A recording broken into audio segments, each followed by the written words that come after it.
Modi cabinet 3.0 में शामिल जयंत चौधरी अब अपनी कुर्सी संभाल चुके हैं। हालांकि वो कुर्सी संभालते ही कुर्सी के मजे लेते भी ज्यादा नजर आए।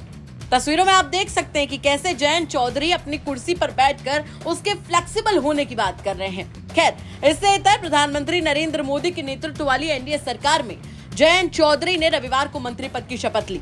जयंत चौधरी को कौशल विकास एवं उद्यमिता मंत्रालय के राज्य मंत्री, स्वतंत्र प्रभार और शिक्षा मंत्रालय में राज्य मंत्री का जिम्मा सौंपा गया है।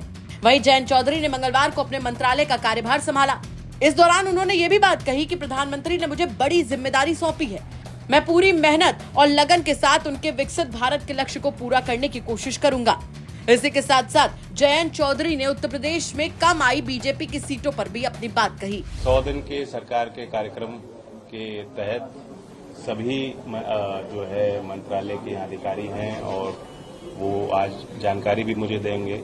मुझे बहुत खुशी है, मैं उत्साहित हूँ। बड़ी जिम्मेदारी, बड़े विश्वास के साथ मुझे सौंपी गई है और देश को विकसित भारत का जो लक्ष्य दिया गया है प्रधानमंत्री जी के विजन के साथ, उसी काम को आगे बढ़ाने के लिए बहुत महत्वपूर्ण भूमिका इस मंत्रालय की रहेगी। सर, प्रधानमंत्री जब 2014 में सरकार बनी तो ये विभाग बनाया गया, प्रधानमंत्री का एक ड्रीम डिपार्टमेंट की तरह इसको तैयार किया गया।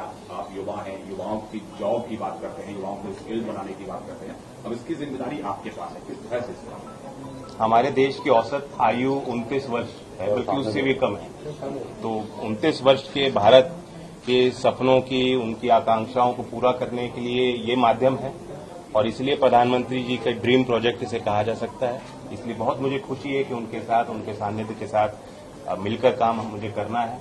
बहुत कुछ सीखने को मिलेगा और जो एनर्जी प्रधानमंत्री की है उसी एनर्जी के साथ, मोटिवेशन के साथ हम लोग काम करें। जैन जी, एजुकेशन और स्किल डेवलपमेंट का एक सिनर्जी चाहिए, तो आप एमओएस भी है वहाँ का, तो आप ये कैसे आगे बढ़ाएंगे? शायद इसलिए वो जिम्मेदारी दी गई है और ये खास मंत्रालय है क्योंकि स्किल की मैं बात करूं, उसका एप्लीकेशन जीवन के हर क्षेत्र में, स्किलिंग, रीस्किलिंग, बल्कि एजुकेशन से जो बहुत बुनियाद होती है एक इंसान की, जहां स्थापित होती है, वहीं से अगर ये कॉन्सेप्ट एंटरप्रेन्योरशिप के हम विकसित कर देंगे तभी वो एक अच्छे नागरिक की तरह अपनी भूमिका अदा कर पाए। सर, एंटरप्रेन्योरशिप को कैसे आप बढ़ावा देंगे? We'll disclose our plans with time.